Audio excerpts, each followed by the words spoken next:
Alors,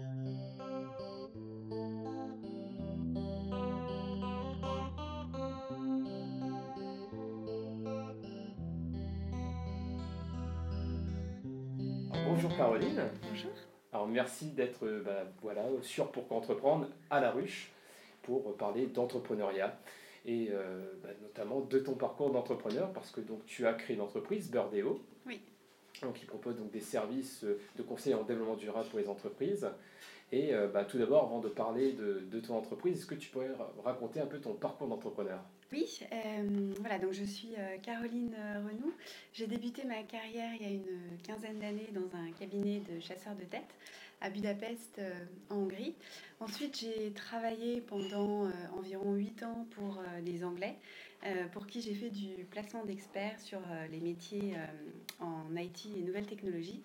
Et pour eux, j'ai développé le business sur le Benelux, la Suisse et les pays nordiques. Et en 2009, j'ai décidé de changer d'orientation. J'ai repris les cours, j'ai fait le SHED, le Collège des hautes études de l'environnement et du développement durable, parce que c'est des sujets qui m'intéressaient depuis très longtemps et qui me tenaient à cœur, avec pour ambition de conserver mon métier, donc le recrutement, la chasse de tête, le placement d'experts, mais sur les métiers de l'environnement et du développement durable.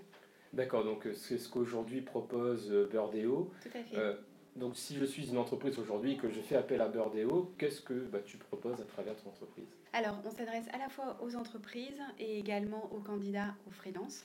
Donc, aux entreprises, on propose deux types de services, du recrutement classique sur les métiers environnement et développement durable et du placement d'experts freelance, c'est-à-dire une entreprise qui recherche un freelance.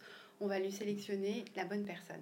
Une petite question, hein, on est sur Pour qu'entreprendre. Ouais. Alors pourquoi as-tu décidé d'entreprendre finalement plutôt que de conserver ton emploi auparavant? Alors il y a deux raisons.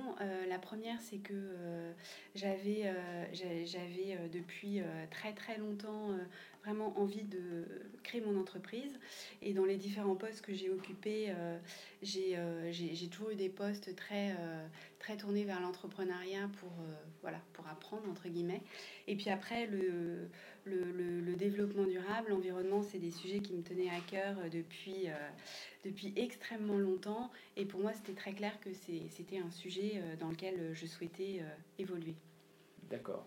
Et par rapport à ton parcours, peut-être que tu as une certaine expérience à partager avec les lecteurs. Si tu avais un conseil à partager donc avec nous, lequel serait-il? Et ben, je dirais qu'il faut être vraiment tenace.